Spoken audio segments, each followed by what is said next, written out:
Vijayawada parliament సభ్యులు కేసినేని శివనాథ్ గారికి, గౌరవ విజయవాడ సెంట్రల్ శాసనసభ్యులు బోండా ఉమా గారికి, ఈ పథకాన్ని రాష్ట్ర ప్రభుత్వం ఉన్నతాధికారులు శ్రీ ఎంటి కృష్ణబాబు గారికి, శ్రీ మనీష్ కుమార్ సిన్హా గారికి, లక్ష్మీ షా గారికి, కలెక్టర్ వారందరికీ నా హృదయపూర్వక నమస్కారాలు. ఇతర ఉన్నతాధికారులకి అందరికీ కూడా హృదయపూర్వక నమస్కారాలు. ముఖ్యంగా ఇక్కడికి విచ్చేసిన మా ఆటో డ్రైవర్ సోదరులందరికీ, వారి కుటుంబాలకి, మీడియా మిత్రులకి పేరు పేరున హృదయపూర్వక నమస్కారం. 2000 గత ప్రభుత్వం ఉన్నప్పుడు చాలా సందర్భాల్లో గ్రీన్ ట్యాక్స్కి ఇబ్బంది పడుతున్న మా దగ్గర ప్రస్తావించారు. దానిని సంవత్సరంన్నర లోపే ఆ సమస్యను అడ్రస్ చేయడం జరిగింది. అలాగే గత ప్రభుత్వం మనకి మనీ ఇచ్చిన కానీ రోడ్లు పూడ్చలేకపోవటం, మరింత రిపేర్లు రావటం, ఇవన్నీ చాలా సందర్భాల్లో మాట్లాడాను.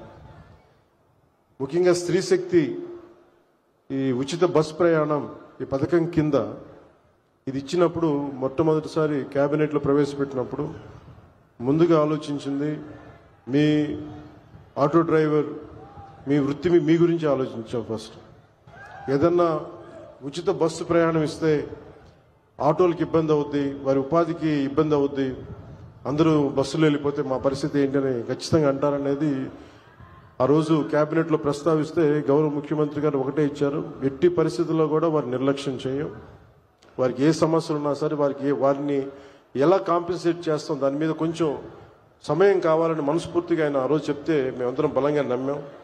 దాన్ని పెట్టుకుని ఈ రోజున మీకు 15,000 రూపాయలు చాలా సంవత్సరాల కాలంలోనే వచ్చిన వెంటనే సంవత్సరాల కాలంలో మీకు 15,000 రూపాయలు మీ అకౌంట్లో పడబోతుంది. దానికి ఆ నిర్ణయం చాలా ఇబ్బందికరమైన పరిస్థితులు ఆర్థికంగా, అలాంటిది మీకోసం 15,000 రూపాయలు ఇంత ఆర్థిక ఇబ్బందులు ఉన్నా కానీ ముందుకు తీసుకెళ్ళి మనస్ఫూర్తిగా నారా చంద్రబాబు నాయుడు గారికి మీ అందరి తరపున హృదయపూర్వక కృతజ్ఞతలు తెలియజేస్తాను.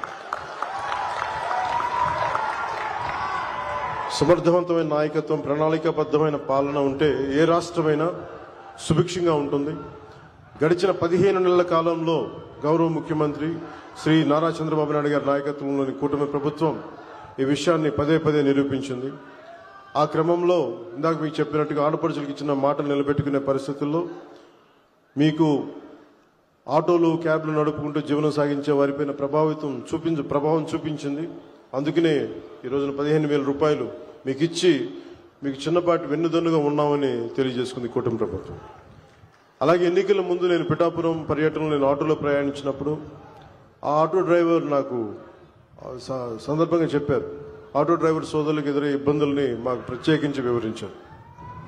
అలాగే ఈ రోజున ఆటో డ్రైవర్ సేవలో కార్యక్రమం ద్వారా స్త్రీ శక్తి పథకాలు మీకు జరుగుతున్న నష్టాన్ని భర్తీ చేసే ప్రయత్నం చేస్తూ అర్హులైన ప్రతి ఆటో డ్రైవర్కి ఈ రోజున 15,000 జమ చేస్తూ దాదాపు 3 లక్షలు, ఇంకా సరిగ్గా చెప్పాలి 2,90,000 మందికి ఈ ఆటో డ్రైవర్ సేవల పథకం ద్వారా లబ్ధి చేకూరుండగా మీ అందరి కోసం ప్రభుత్వం ఆర్థిక ఇబ్బందులు ఉండి 436 కోట్ల భారాన్ని ఈ రోజున రాష్ట్ర ప్రభుత్వం చాలా ఆనందంగా మోస్తుంది.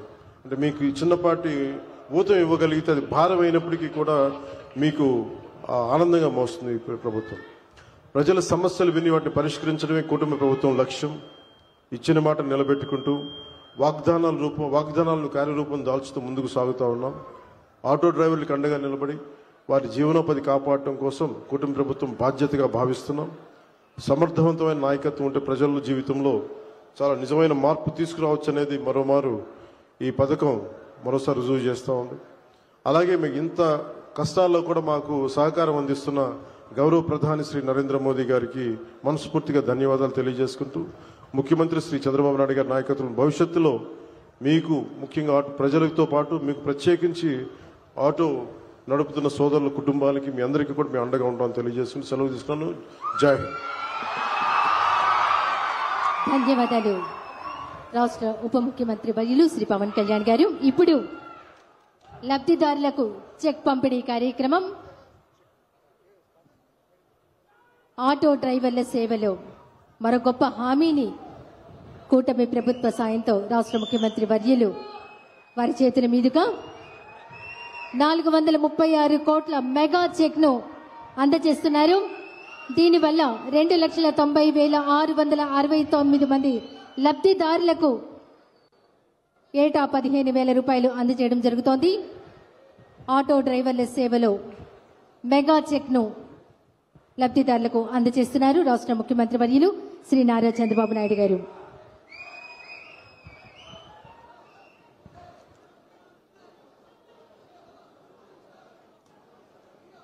ఇప్పుడు లబ్ధిదారులు రావూరి లలిత గారు ఈ సంవత్సరంన్నర కాలంలో ప్రభుత్వం నుంచి ప్రజలకు ఎలాంటి లబ్ధి చేకూరిందో ఆమె మాటల్లోనే విందాం. రావూరి లలిత గారి మాటల్లో.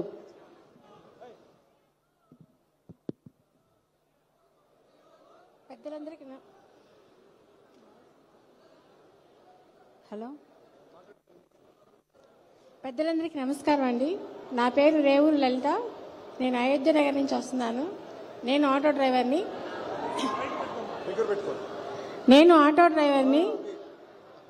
నాకు గత ప్రభుత్వం ఎన్నికల ముందు సార్ చెప్పిన పథకాలన్నింటిలో ప్రతి ఒక్క పథకం నేను లబ్ధి పొందుతున్నాను. ఒక సంవత్సరంలోనే సూపర్ 6 పథకాన్ని సూపర్ హిట్ చేసినందుకు గవర్నర్ చంద్రబాబు నాయుడు గారికి ధన్యవాదాలు చెప్తున్నాను. నా పిల్లలిద్దరికీ తల్లివందనం లబ్ధి పొందాను. తర్వాత దీపం పథకం కింద లబ్ధి పొందాను. శ్రీశక్తి కింద నేను మా పుట్టింటికి నెలకి 2-3 సార్లు వెళ్ళి రాగలుగుతున్నాను. అలాగే మా నాన్నగారు పెన్షన్ తీసుకోగలుగుతున్నారు. మా కుటుంబం మొత్తం ఈ ప్రభుత్వం ద్వారా అన్ని పథకాలు పొందుతున్నాము. నా తరపు ఆటో డ్రైవర్లకి 15,000 పడుతున్నాయి. అవి చాలా రకాలుగా ఉపయోగపడుతున్నాయండి. ఆటో ఫిట్నెస్ కానీ, ఇన్సూరెన్స్ కానీ, ఇంకేదైనా ఇబ్బంది ఉన్నా దానికి మాకు ఉపయోగపడుతుంది. నా తరపున, ఆటో డ్రైవర్ల తరపున, రాష్ట్ర ప్రజల తరపున అందరికీ ధన్యవాదాలు తెలియజేసుకుంటున్నాను సార్. కూటమి ప్రభుత్వానికి ధన్యవాదాలు తెలియజేసుకుంటున్నాను. ధన్యవాదాలండి. ఆత్మవిశ్వాసమే ఆయుధంగా చేసుకుని సమగ్ర పరిపాలనతో ఆధునిక టెక్నాలజీతో రాష్ట్రాన్ని అభివృద్ధి పదంలో నడిపిస్తున్న దూరదృష్టి, వ్యూహాత్మక నాయకత్వం ఉన్న ధీశాలి విజనరీ లీడర్ మన రాష్ట్ర ముఖ్యమంత్రి వర్యులు గౌరవనీయులు శ్రీ నారా చంద్రబాబు నాయుడు గారు వారి అమూల్యమైన సందేశం అందించవలసిందిగా కోరుతున్నాం.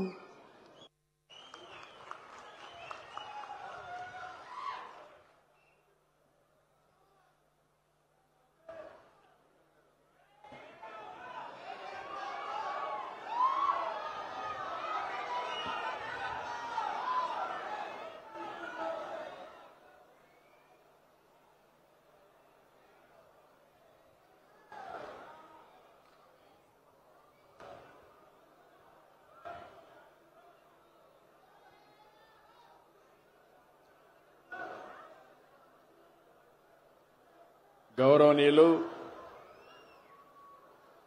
మిత్రులు, power star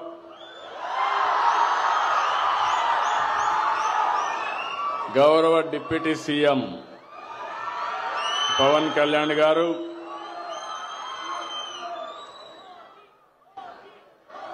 HRD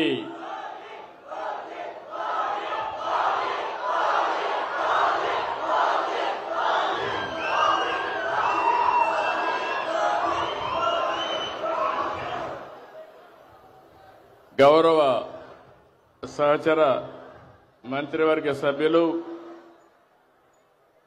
human resource development శాఖ మంత్రి, యువకుడు, ఉత్సాహవంతుడు శ్రీ లోకేష్ గారు, రాష్ట్ర బీజేపీ అధ్యక్షులు గౌరవనీయులు పిఎన్వి మాధవ్ గారు, సహచర మంత్రివర్గ సభ్యులు రామ్ ప్రసాద్ రెడ్డి గారు, సత్యకుమార్ యాదవ్ గారు, స్థానిక శాసనసభ్యులు బోండా ఉమా గారు,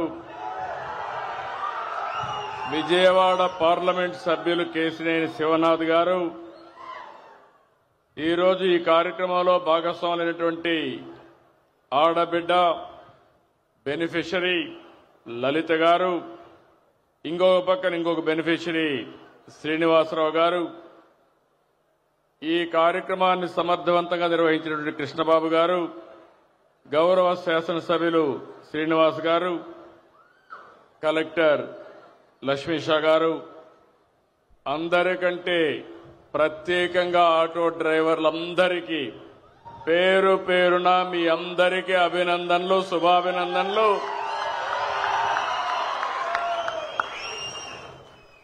ఓజీ సినిమా చూశారు. దసరా పండగ చేసుకున్నారు. విజయవాడ ఫెస్టివల్ చాలా బ్రహ్మాండంగా జరిగింది. విజయవాడ కొత్త కళ వచ్చింది. ఈరోజు మనం అందరం కూడా ఆటో డ్రైవర్ల పండగ రోజులో ఈరోజు ఉన్నాం. నిన్ననే ఆయుధాల పూజల్లో వాహన పూజ చేశారు, ఆటో పూజ చేశారు. అవునా కాదా అని అడుగుతున్నా. చేశామంటే చేతుల పైకెత్తండి. ఇప్పుడు మీ అందరూ ఒకసారి సెల్ ఫోన్లు చూసుకోండి. ఆటో డ్రైవర్లు డబ్బులు వచ్చిందా లేదా? ఇది నిజమైన పండుగ. గట్టిగా చప్పట్లు కూడా చెప్పండి. ఒక్క నిమిషంలో మీ అకౌంట్లో డబ్బులు వచ్చింది. మీ ఫోన్లో చెక్ చేసుకున్నారు. బ్యాంకుకు పోయే పని లేదు. కన్ఫర్మేషన్ కూడా వచ్చేసింది. అవునా కాదా అని అడుగుతున్నా. అది ఈ ప్రభుత్వం యొక్క ప్రత్యేకత. అదే ప్రభుత్వం యొక్క పని తీరని మరొక్కసారి మీ అందరికీ విజ్ఞప్తి చేస్తున్నా. ఏం తమ్ముళ్ళు 15,000 కరెక్ట్ గా వచ్చిందా? లంచాలు లేవు కదా, ₹1 ఖర్చు లేదు కదా, తిరిగే పని లేదు కదా. అదే టెక్నాలజీ. నేను ఆ రోజు ఊహించింది. ఈ రోజు మా ఆటో అన్నలు కూడా నేరుగా ఏ పని కావాలన్నా సెల్ ఫోన్ ద్వారానే చేసుకుంటున్నారు. అన్ని కూడా పేమెంట్లన్నీ సెల్ ఫోన్ ద్వారానే పే చేస్తున్నారు. ఇది ఒక వినూత్నమైన అనుభవం. ఏం తమ్ముళ్ళు ఇలాంటి పండగ? I'm very happy. మీ ఫోన్లో వచ్చేసింది. గుడ్. ఇప్పుడంతా కూడా ఆఫీస్ చుట్టూరు తిరిగే పని లేదు. ఆటోమేటిక్ గా చెప్పిన రోజున చెప్పినట్లు పనిచేసే ప్రభుత్వం ఈ ఎన్డీఏ ప్రభుత్వాన్ని మరొక్కసారి విజ్ఞప్తి చేస్తున్నాను. ఇప్పుడే మిత్రులు చెప్పారు, చాలా విషయాలు మాట్లాడారు. ఆటో డ్రైవర్లకు ఎన్నో కష్టాలున్నాయి. నేను కూడా అపోజిషన్ లో ఉన్నప్పుడు అన్ని విషయాలు చెప్పాను. రోడ్లన్నీ అధ్వానంగా తయారైనాయి. సగం డబ్బులు ఖర్చులు రిపేర్లకే పోయినాయి. మీ బాడీ అంతా హూనం అయిపోయింది. ఇంకో పక్క ఛార్జెస్ కూడా విపరీతంగా, ఆటోలో డీజిల్ కూడా పెరిగిపోయి అవస్థలు పడ్డారు. అవన్నీ దృష్టిలో పెట్టుకుని నేను, మిత్రులు పవన్ కళ్యాణ్ గారు, బీజేపీ ఒక పిలుపిచ్చాం. ఆ పిలిపి ఎన్డీఏని గెలిపించమని. ఈ రోజు మీరు చూస్తే నేను ఎన్నో ఎన్నికలు చూశాను, కానీ 2024 ఎన్నిక నా చరిత్రలో ఎప్పుడూ చూడని ఎన్నిక. 94% స్ట్రైక్ రేటు. రేపు రాబోయే రోజుల్లో మేము చేసే కార్యక్రమాల వల్ల దీనికంటే పెరగాలనా లేదా అని మిమ్మల్ని అడుగుతున్నా. 16 నెలలకు ముందు చూస్తే అగమ్య గోచరం, వ్యవస్థలన్నీ నిర్వీర్యం, ఆగిపోయిన అభివృద్ధి. అలాంటి పరిస్థితుల నుంచి 4వసారి ముఖ్యమంత్రి అయ్యాను, కానీ నాకే అర్థం కాలేదు. చాలా రోజులు నాకు అర్థం కాకుండా రాత్రింబగుళ్ళు ఆలోచించాను. కానీ ఒకటే ఆలోచించాను, మేము చెప్పిన పని మీరు నిలబెట్టారు. ఈరోజు రాష్ట్రాన్ని కాపాడడానికి ఒక ఉద్యమ స్ఫూర్తితో వచ్చారు కాబట్టి అక్కడి నుంచి ఆలోచించి పని మొదలుపెట్టాం. 15 నెలలైంది, 16 నెలకొచ్చాం. నేను అడుగుతున్నా మిమ్మల్ని అందరినీ, చరిత్రలో ఎప్పుడైనా ఇన్ని సంక్షేమ కార్యక్రమాలు చూశారా అని మిమ్మల్ని అడుగుతున్నా. ఈరోజు ఇక్కడే కాకుండా రాష్ట్రం మొత్తం అన్ని జిల్లాల్లో, అన్ని నియోజకవర్గాల్లో డ్రైవర్స్ అంతా కూడా సమావేశమయ్యారు. 175 నియోజకవర్గాల్లో మీటింగులు జరుగుతున్నాయి. అక్కడ ఎంపీలు, ఎమ్మెల్యేలు ఉన్నారు. వారందరికీ కూడా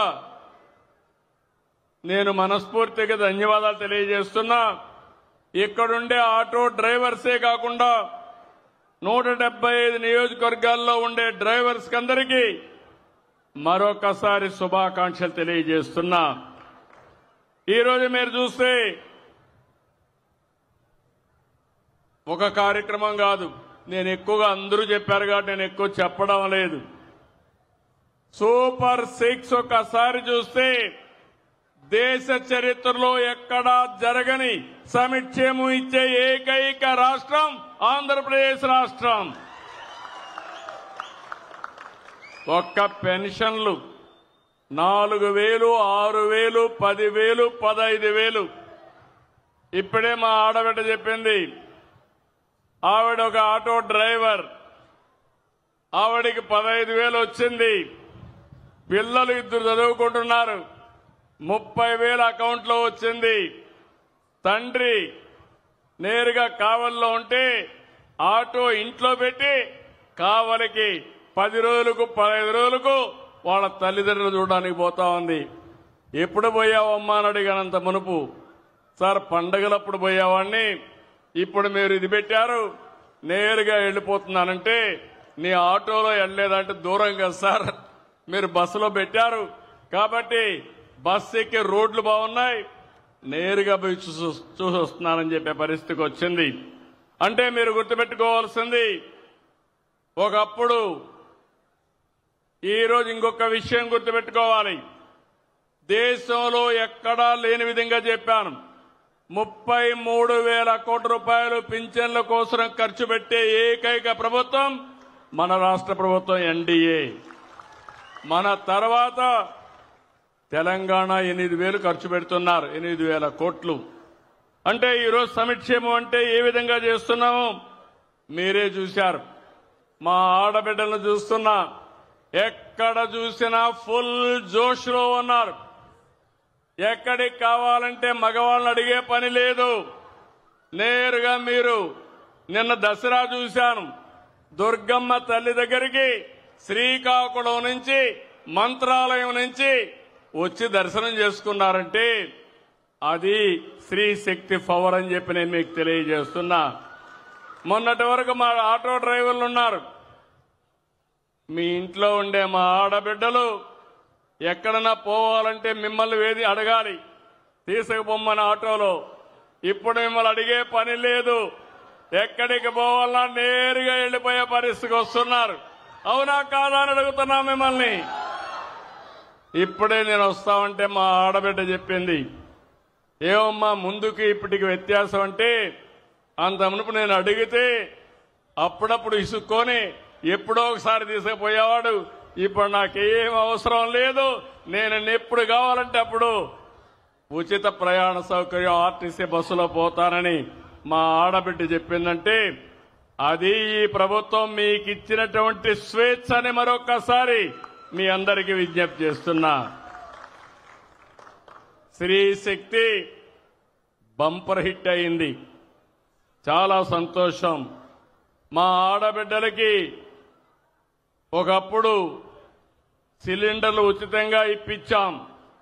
ఇప్పుడు మళ్ళీ మీ అందరికీ చూస్తే 3 సిలిండర్లు ఉచితంగా ఇస్తున్నాం. ఇవన్నీ కూడా మీరు ఒక్కసారి గుర్తుపెట్టుకున్నప్పుడు నేను ఒక్క సెక్షనే కాదు, ఈరోజు ఇక్కడుండే ఆర్టీసీ డ్రైవర్లలో 15,000 వేసాం.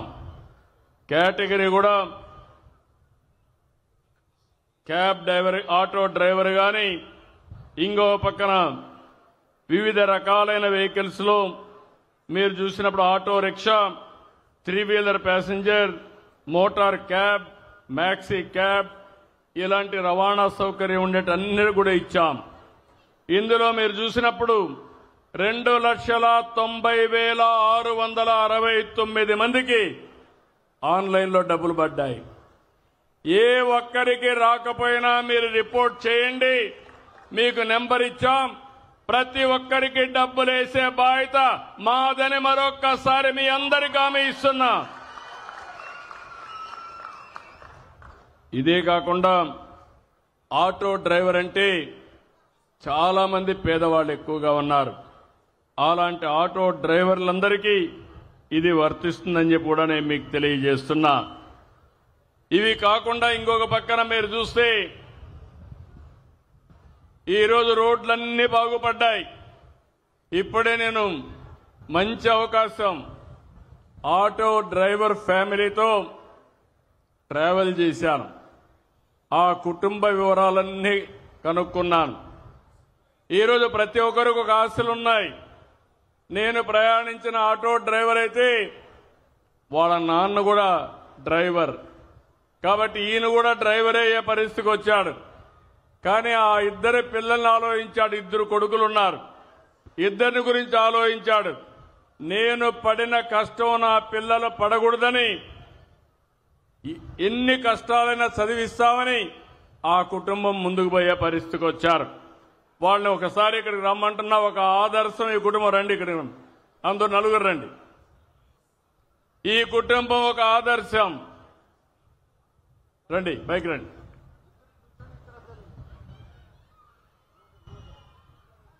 ఈ కుటుంబం తమ్ముళ్ళు కూర్చోండి అమ్మా, ఒక్క నిమిషం మీరు అటు కూర్చోవాలి, వెనకాల కనపడాలి. వీళ్ళని చూస్తే నీ పేరు అఫ్సర్ ఖాన్ చూస్తే ఈరోజు ఆయన భార్య ఆయన కష్టపడి 2 పిల్లల్ని బ్రహ్మాండంగా చదివిస్తున్నారు. ఒక పక్క పెద్ద కొడుకైతే మొన్ననే ఇంజనీరింగ్ చదువుతున్నాడు, ఎలక్ట్రికల్ ఇంజనీరింగ్ ఆయన చదువుకునే పరిస్థితికి వచ్చాడు. ఇంకో పక్క చిన్న బాబు అయితే ఇంటర్మీడియట్ చదువుతున్నాడు. 10th క్లాస్లో స్టేట్ లో 4వ ర్యాంక్ వచ్చిన అభ్యర్థి ఈ చిన్నబాబు. ఒక ఆటో డ్రైవర్ కుటుంబం, ఒక స్ఫూర్తిదాయకమైన కుటుంబం. ఈ ఆడబిడ్డ అయితే ఇంట్లో ఉన్నప్పుడు భర్తకు చేదోడుగా ఉండాలని కుట్టు మిషన్ ఇవన్నీ పెట్టుకొని నెలకు 4-5 రూపాయలు ఆవిడ సంపాదిస్తుంది. 2 కలిసి మేము చదువుకోలేదు, మా పిల్లల భవిష్యత్తు బ్రహ్మాండంగా ఉండాలని 2 పిల్లల కోసం వాళ్ళు ఒక నిర్ణయం తీసుకుని బ్రహ్మాండంగా మోటివేట్ చేశారు. ఇలాంటి కుటుంబాలన్నీ కూడా ఆటో డ్రైవర్ని చూశాను. ఇప్పుడే ఇంకొక ఆటో డ్రైవర్ మా మాధవ్ గారు వచ్చారు. ఆ ఆటో డ్రైవర్ పిల్లలు చూస్తే ఒక ఆడబిడ్డ MBA చేస్తా ఉంది. అంటే మన ఆటో డ్రైవర్ పిల్లలు గుర్తుపెట్టుకోవాలి, తెలివితేటలున్నాయి, శక్తి సామర్థ్యాలున్నాయి, మట్టిలో మాణిక్యాలు. ఈ పిల్లల్ని చదివిస్తే ప్రపంచాన్ని శాసించే శక్తి మన పిల్లలకుంది. ఆ పని నేను చేస్తానని మీ అందరికీ హామీ ఇస్తున్నా. మీ జీవితాలే కాదు, మీ పిల్లల భవిష్యత్తు బంగారు భవిష్యత్తు చేసే బాధ్యత నాది. కూర్చోండి. ఈరోజు ఇంకో పక్క చూసినప్పుడు ఇక్కడ రోడ్ల విషయంలో ఇప్పటికే 3,400 కోట్లు పెట్టాం. 23,000 కిలోమీటర్లు మరమ్మతులు చేశాం. నేను ఒకటే హామీ ఇస్తున్నాను, భవిష్యత్తులో ఎక్కడా పార్ట్ హోల్సే ఉండవు. పోయిన 5 ఏళ్లు గుంతలే గుంతలు. నేను రోడ్డు వేసి వెళ్ళాం, వాళ్ళు వచ్చి గుంతలు దువ్వే పరిస్థితికి వచ్చారు. ఇప్పుడు మళ్లీ నేను అన్ని పూడ్చాను. మళ్లీ శాశ్వతంగా గుంతలు పడే పరిస్థితి రాకుండా చూసుకునే బాధ్యత మీదని ఆటో డ్రైవర్లందరికీ విజ్ఞప్తి చేస్తున్నా. ఇంకొక పక్క మీరందరూ చూస్తే ఇంట్లో నుంచి గ్యాస్ అంతా వంట చేసుకోవాలంటే రూపాయి ఖర్చు లేదు. నిత్యావసర వస్తువులు ఇస్తున్నాం. ముసలి వాళ్ళుంటే పింఛన్లు ఇస్తున్నాం. పిల్లలుంటే వాళ్ళు ఎంత హ్యాపీగా ఉన్నారంటే మా కూటమి నాయకులు ఎక్కడికి పోయినా పిల్లలు మాత్రం 2 వేళ్లు చూపిస్తూ మాకందరికీ అభినందనలు తెలియజేస్తున్నారు. ఏ పిల్లలను చూసినా దానికి కారణం పిల్లలు భారం కాదు. ఎంతమంది పిల్లలుంటే అంతమంది పిల్లలకు 15,000 రూపాయలు ఇచ్చే బాధ్యత మాది. ఇదొక పెద్ద సంపద మనందరికీ. పిల్లల్ని బాగా చూసుకుంటున్నారు. అక్కడి నుంచి స్కూలుకు పోతే సన్న బియ్యంతో బ్రహ్మాండమైన మధ్యాహ్న భోజనం పెడుతున్నాం. ఇంకో పక్క పుస్తకాలు కానీ అదే మాదిరిగా యూనిఫామ్ కానీ అవన్నీ ఇచ్చే పరిస్థితికి వచ్చాం. ఇలాంటివన్నీ మీరు చూసినప్పుడు పేదవాళ్ళకి ఎలాంటి ఇబ్బంది లేకుండా మీ జీవన ప్రమాణాలు పెంచడమే కాకుండా మీ పిల్లల భవిష్యత్తు బాగుండాలనే ఉద్దేశంతో ఇవన్నీ చేస్తున్నాం. ఇప్పుడు మీరు బయట వస్తే అన్నా క్యాంటీన్లో 5 రూపాయలకే టిఫిన్ అవునా కాదా అని అడుగుతున్నా. అంత మునుపు మీ వల్ల మా ఆడబిడ్డలకు భారం. మీరు 6 గంటలకు పోవాలి, వాళ్ళు 4 గంటలకు లేయాలి. లేచి వంట చేసి మీకు ఒక ప్యాకెట్ ఇవ్వాలి, క్యారియర్ ఇవ్వాలి. ఇప్పుడు ఆ ఇబ్బంది లేదు.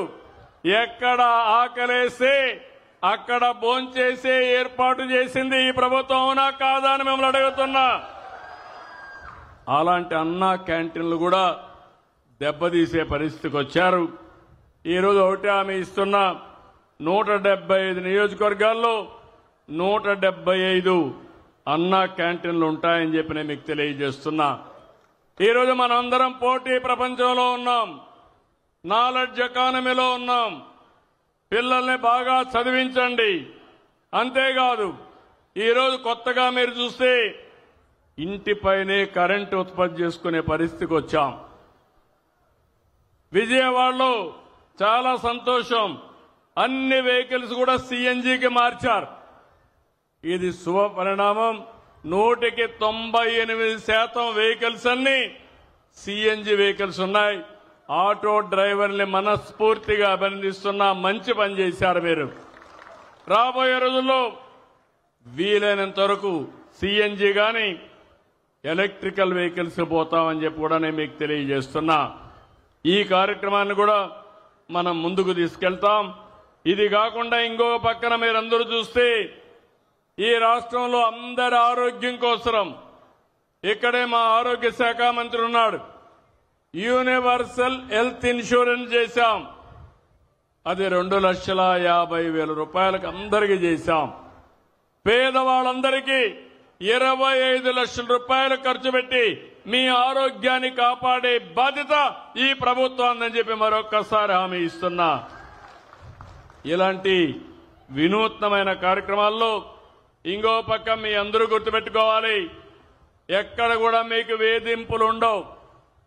అదే సమయంలో అటు ఇటు వెళ్ళిపోతా ఉంటే మీరు కూడా పోలేరు. మళ్ళీ ఆ విషయం కూడా గుర్తుపెట్టుకోవాలి. క్రమశిక్షణ అవసరం. అదే సమయంలో మీకోసం నేను ఒకటి హామీ ఇస్తున్నా, జీవోల ఏదైతే జరినామాల జీవో ఉందో దాన్ని రద్దు చేస్తాం. కానీ మీరు గుర్తుపెట్టుకోవాల్సింది, మీరు తిరుగుతా ఉంటే ఎక్కడికక్కడ సీసీటీవీ కెమెరాలు ఉంటాయి, రికార్డ్ అయిపోతాయి. మీరు అనవసరంగా కయాస్ క్రియేట్ చేస్తే దానివల్ల మీకు కూడా నష్టం. మిమ్మల్ని ఎడ్యుకేట్ చేస్తాం, రోడ్లు బాగా వేస్తాం, మీకోసం ఒక సంక్షేమ బోర్డు పెడతాం. నా ఒక్క చిన్న కోరిక, మీరు కూడా క్రమశిక్షణగా ఉండి 10 మందికి చెప్పి దానివల్ల టూరిజం అభివృద్ధి అవుతుంది, లా అండ్ ఆర్డర్ మెయింటైన్ అవుతుంది. మీ జీవితాలే కాకుండా ప్రయాణం చేసే వ్యక్తుల యొక్క ప్రయాణం కూడా సుజావుగా ఉంటుందని చెప్పి కూడా నేను మీకు తెలియజేస్తున్నా. అదే సమయంలో ఏవైతే ఆటో డ్రైవర్లందరికీ ఫేజ్డ్ మేనర్ మీ వెహికల్స్ అన్ని మార్చడానికి, ఈవీ వెహికల్స్ చేయడానికి కూడా ముందుకు పోతాం. ఫిట్నెస్ టెస్టులలో కానీ చాలా ట్రాన్స్పరెన్సీ చేస్తాం. చలానాల సిస్టమ్ సరళీకృతం చేస్తాం.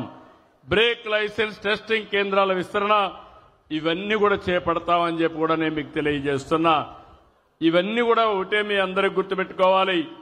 ఈరోజు ఈ ప్రభుత్వం పేదల ప్రభుత్వం, మధ్యతరగతి ప్రభుత్వం. ఈరోజు టెక్నాలజీ ఏజ్లో ఉన్నాం. నేను వస్తా ఉంటే మా ఆడబిడ్డని అడిగాను, డ్రైవర్ని అడిగాను. అడిగితే ఒకటే మాట అన్నాడు, సార్ టెక్నాలజీని నేను కూడా ఉపయోగించుకుంటున్నా. ఒకప్పుడు నేను ఏదైనా కట్టాలంటే బ్యాంకు పోయేవాడిని, ఇప్పుడు బ్యాంకు కూడా పోయే పని లేదు. నా సెల్ ఫోన్ ద్వారానే అన్ని కూడా కరెంటు ఛార్జీ కానీ అన్ని కట్టేస్తున్నాననే పరిస్థితికి వచ్చాడు. దేశంలోనే మొట్టమొదటిసారిగా వాట్సాప్ గవర్నెన్స్ పెట్టి 750 సేవలు నేరుగా మీకు అందించిన ఏకైక ప్రభుత్వం ఎన్డీఏ ప్రభుత్వం.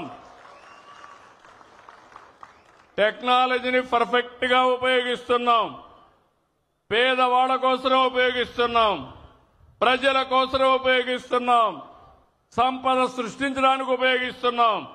నేను ఆ రోజు ఒక మాట చెప్పాను. ఆ రోజు నేను చెప్పింది మీ అందరూ కూడా సహకరించండి, మళ్లీ రాష్ట్రంలో అభివృద్ధి ప్రారంభిస్తాం. ఇంకో పక్క సంక్షేమ కార్యక్రమాలు ఇస్తాం, సుపరిపాలన తెస్తాం, రాష్ట్రాన్ని పునర్నిర్మాణం చేస్తామని ఆ రోజు చెప్పాను. అదే మాదిరిగా 15 నెలల్లో మీరు చూస్తే ఈ అన్ని కార్యక్రమాలు చేసే పరిస్థితికి వచ్చాం. నేను అడుగుతున్నా, 15 నెలల కంటే ఇప్పుడు మెరుగైన పాలన ఉందా లేదా? తమ్ముళ్ళు మీరే చెప్పండి. సంక్షేమ కార్యక్రమాలు అర్హులకు అందుతున్నాయా లేదా? మీరే చెప్పండి. అభివృద్ధి బాగుందా లేదా అని మిమ్మల్ని అడుగుతున్నా. ఈరోజు కేంద్రం కూడా మీరు చూస్తే జీఎస్టీ తీసుకొచ్చారు. జీఎస్టీ ద్వారా సూపర్ సేవింగ్స్, దసరా, దీపావళి, ఇంకో పక్క సూపర్ 6, ఇప్పుడు ఇంకో పక్క సూపర్ జీఎస్టీ. ఈ జీఎస్టీ వల్ల మీరు కొనే వస్తువుల రేట్లు బాగా తగ్గిపోతున్నాయి. మీకు కూడా వెసులుబాటు వస్తా ఉంది, కొనుగోలు శక్తి పెరుగుతా ఉంది. పేదవాడు అవసరమైతే ఎలక్ట్రానిక్స్ కొనుక్కోవాలంటే, ఫ్రిడ్జ్ కొనుక్కోవాలన్నా, ఏసీ కొనుక్కోవాలన్నా, ఫ్యాన్ కొనుక్కోవాలన్నా, నిత్యావసర వస్తువులు అందుబాటులో ఉండాలన్నా ఈ సూపర్ 6 సూపర్ జీఎస్టీ బ్రహ్మాండంగా పనిచేస్తుందని చెప్పి కూడా నేను మీకు తెలియజేస్తున్నా. ఇలాంటి వినూత్నమైన కార్యక్రమాలు వచ్చినప్పుడు నిన్న మొన్న నేను చూశాను. వైబ్రెంట్ విజయవాడ చాలా బాగా చేశారు. 11 రోజులు శబాష్ విజయవాడ, వండర్ఫుల్ వర్క్ చేశారు విజయవాడ వాసులందరూ కూడా. మామూలుగా కాదు, నేను ఎప్పుడు చూశాను కానీ 7 రోజుల్లో 240 ఈవెంట్లు పెట్టి పుర ప్రముఖులందరూ కలిసి, ప్రభుత్వం కలిసి, ప్రజాప్రతినిధులు కలిసి ఒక బ్రహ్మాండమైన వాతావరణాన్ని క్రియేట్ చేశారు. ఒకప్పుడు దసరా అంటే బెంగాల్, దసరా అంటే మైసూర్, ఇప్పుడు దసరా అంటే విజయవాడ. అవునా కాదా? కొత్త చరిత్ర. అందుకే మళ్లీ మీ అందరికీ దీపావళి కూడా శుభాకాంక్షలు తెలియజేస్తున్నా. అయితే ఈ సందర్భంగా ఒక విషయం మీకు చెప్తున్నాను. పండుగలు మన భారతీయ సంస్కృతిలో భాగం. ముఖ్యంగా మన తెలుగువారు కూడా అత్యంత భక్తితో, నిష్ఠతో, శ్రద్ధతో జరుపుకుంటాం. ఈరోజు మీరు చూస్తే కృష్ణమ్మ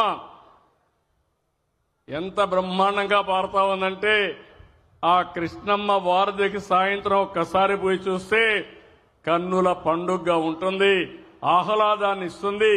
ఆ కృష్ణమ్మ తల్లి ఈ విజయవాడని టచ్ చేసి సముద్రంలోకి పోవడం మన అదృష్టం అని చెప్పి నేను మీకు తెలియజేస్తున్నా. ఇంకో పక్క దుర్గమ్మ తల్లి ఇక్కడే ఉంది. దుష్టుల్ని శిక్షించి మంచి వాళ్ళని రక్షించడానికి నేను అడుగుతున్నా మీ అందరికీ, మనం కూడా ఒకటి గుర్తుపెట్టుకోవాలి. ఈ రోజు మీరు చూస్తే మనం చేసుకునే పండుగలు ఎందుకు చేసుకుంటాం గుర్తు చేసుకోండి. దసరా అంటే ఎందుకు చేసుకుంటాం గుర్తుందా తమ్ముళ్ళు అని అడుగుతున్నా. ఏంటి, మహిషాసురుడు ప్రజల్ని వేధిస్తే ఆ వేధింపులు భరించలేక ప్రజలు ఇబ్బంది పడతా ఉంటే దుర్గమ్మ వచ్చి మహిషాసురుణ్ణి చంపి ప్రజల్ని రక్షించింది, అవునా కాదా అని మిమ్మల్ని అడుగుతున్నా. నిజమేనా? ఇంకో పక్క దీపావళి వస్తా ఉంది. దీపావళి అంటే అప్పుడు నరకాసురుడు ఒక రాక్షసుడు ఉండేవాడు. ఆ రాక్షసుడు అందరినీ ఇబ్బందులు పెట్టేవాడు. అప్పుడు సాక్షాత్ శ్రీకృష్ణ భగవానుడు సత్యభామతో కలిసి వచ్చి ఆ నరకాసురుని చంపి ప్రజల జీవితాల్లో వెలుగులు నింపాడు, అవునా కాదా అని మిమ్మల్ని అడుగుతున్నా. అందుకే దీపావళి బ్రహ్మాండంగా చేసుకుంటున్నాం. దసరా బ్రహ్మాండంగా చేసుకుంటున్నాం. దీంట్లో ఒక మెసేజ్ ఉంది. దుష్టుల్ని ఎట్టి పరిస్థితుల్లో ఉపేక్షించకూడదని నేను అడుగుతున్నా. ఇప్పుడు మిమ్మల్ని అందరినీ 19/2004లో ఏం తమ్ముళ్ళు ఎవరన్నా నవ్వే పరిస్థితిలో ఉన్నారా ఈ రాష్ట్రంలో? పండుగలు చేసుకునే పరిస్థితిలో ఉన్నారా ఈ రాష్ట్రంలో? ఆటో డ్రైవర్లు స్వేచ్ఛ ఉందా ఈ సమయంలో? మీటింగులు పెడితే పరదాలు కట్టుకొని వచ్చేవాళ్ళు. మేము జల్సాగా 11 కిలోమీటర్లు ఆటో ఎక్కి నేరుగా ఇక్కడికి వచ్చాం. ఎప్పుడన్నా చూశారా ఇలాంటి సంఘటన మీరు? ఇంకో పక్క ఇక్కడ మీటింగ్ పెడితే పారిపోతారని గోతులు దువ్వేవాళ్ళు, కందకాలు తీసేవాళ్ళు. అన్నీ పోయినాయి. రాష్ట్రం విధ్వంస పాలైంది. నా జీవితంలో చాలా మంది వ్యక్తులు చూశాను కానీ మొన్న చూసిన విధ్వంసం నా జీవితంలో చూడలేదని చెప్పి కూడా నేను మీకు తెలియజేస్తున్నా. 1-2 కాదు, నాసి రకం మద్యం, పేదవాళ్లకు దక్కవలసినటువంటి ఇసుక, పేదవాళ్లకు ఇవ్వాల్సిన ఇంట్లో కూడా ఇంటి జాగాల్లో కూడా బొక్కేసే పరిస్థితికి వచ్చారు. ఎక్కడ చూసినా ఇష్టారాజ్యంగా జరిగింది. అందుకే నేను మిమ్మల్ని అడుగుతున్నా, ఇలాంటి దుర్మార్గులు రాజకీయాలకు పనికొస్తారా తమ్ముళ్ళు అని మిమ్మల్ని అడుగుతున్నా. మీరు అప్రమత్తంగా ఉండాలా లేదని అడుగుతున్నా. మీకు ఇచ్చిన దసరా సందేశాన్ని గుర్తుపెట్టుకుంటారా అని మిమ్మల్ని అడుగుతున్నా. దీపావళి గుర్తుపెట్టుకుంటారని మిమ్మల్ని అడుగుతున్నా. మళ్ళా ఈ రాష్ట్రంలో ఇలాంటి దుష్ట శక్తులు రాకుండా, మళ్ళా మనకు చెడు జరగకుండా మనం కాపాడుకోవాల్సిన అవసరం ఉంది. అదే చరిత్ర నేర్పిన పాఠం, అదే మనకు వారసత్వంగా వచ్చే పండగలని చెప్పి నేను మీకు తెలియజేస్తున్నా. ఈరోజు మిమ్మల్ని కోరేది, ఎక్కడికక్కడ వైకుంఠపాడి వద్దు. మన వాళ్ళకు ఒకటి ఉంది, అన్నీ ఇచ్చిన తర్వాత ఆలోచిస్తారు. అన్నీ ఇచ్చారు, ఇంకొకటి వస్తే ఏదో ఇస్తాడని. ఏమి ఇవ్వడు, ఉండే అన్ని పీకేస్తాడు. ఆ విషయం మీరు గుర్తుపెట్టుకోవాల్సిన అవసరం ఉంది. ఎప్పుడు కూడా ఒకటి గుర్తుపెట్టుకోవాలి. ఈరోజు గుజరాత్లో 25 సంవత్సరాల నుంచి ఒకటే పరిపాలన ఉంది, అదే బీజేపీ పరిపాలన. అందుకే బీజేపీ గుజరాత్ చూస్తే అన్ని రంగాలలో నెంబర్ 1గా ఉందంటే దానికి కారణం సుస్థిరమైన పాలన, 25 ఏళ్లు కంటిన్యూగా ఉండే పాలన అని చెప్పి నేను మీకు తెలియజేస్తున్నా. ఇలాంటి ఎగ్జాంపుల్ చూసినప్పుడు నరేంద్ర మోడీ గారు కేంద్రంలో 3వ సారి గెలిచాడు. ఈరోజు మనం కూడా గుర్తుపెట్టుకోవాల్సింది, డబల్ ఇంజన్ సర్కార్ మీ అందరికీ ఎక్కడ లేని బెనిఫిట్ వస్తున్నాయి. ఈ కష్టకాలంలో కేంద్రంలో బీజేపీ ఎన్డీఏ ఉంది కాబట్టి, రాష్ట్రంలో ఎన్డీఏ ఉంది కాబట్టి, ఇక్కడ నేను గాని పవన్ కళ్యాణ్ గారు గాని బీజేపీ గాని సమర్థవంతంగా పనిచేస్తున్నాం కాబట్టి కష్టాలు. శ్రీకాకుళం జిల్లాలో కేంద్ర మంత్రి రామ్మోహన్ నాయుడు ఆటో డ్రైవర్గా మారారు. కూటమి ప్రభుత్వం ఎన్నికల హామీలని ఒక్కొక్కటిగా నెరవేరుస్తుందని వస్తుందని అన్నారు. రాష్ట్రం అప్పట్లో కూరికిపోయినా ఒక పక్క అభివృద్ధి చేస్తూ మరో పక్క సంక్షేమ పథకాలు ప్రజలకు అందజేస్తూ కూటమి ప్రభుత్వం సభాష్ అనిపిస్తుంది అని అన్నారు. కూటమి ప్రభుత్వం అధికారంలోకి వస్తే ఆటో డ్రైవర్లకు 15,000 రూపాయలు అందజేస్తామని హామీ ఇచ్చింది. ఆ హామీని ఆటో డ్రైవర్ల సేవా పథకం పేరుతో నేడు టెక్కలిలో రాష్ట్ర వ్యవసాయ శాఖ మంత్రి కింజరావు అచ్చెన్నాయుడు ఆదేశాల మేరకు పట్టభద్రుల ఎమ్మెల్సీ చిరంజీవి, టీడీపీ నాయకులు టెక్కలి జిల్లా ఆసుపత్రి సమీపం నుండి ఆటో డ్రైవర్లతో భారీ ర్యాలీ నిర్వహించారు. ఆటో డ్రైవర్లు సీఎం చంద్రబాబు నాయుడు, మంత్రి అచ్చెన్నాయుడుకు పాలాభిషేకం చేసి ధన్యవాదాలు తెలిపారు. జిల్లా కేంద్రంలో కేంద్ర మంత్రి రామ్మోహన్ నాయుడు ఆటో డ్రైవర్ గా యూనిఫామ్ షర్ట్ ధరించి ఆటో నడిపారు. ఎన్నికల హామీలో ఇచ్చిన ఆటో డ్రైవర్స్ కు 15,000 రూపాయలు అందిస్తామని తెలిపారు. ఈ హామీని నేడు అమలు చేస్తున్నామని చెప్పారు. ఆటో డ్రైవర్స్ పిలుపు మేరకు కార్యక్రమంలో పాల్గొని వారి సమస్యలు తెలుసుకుంటున్నట్లు కేంద్ర మంత్రి తెలిపారు.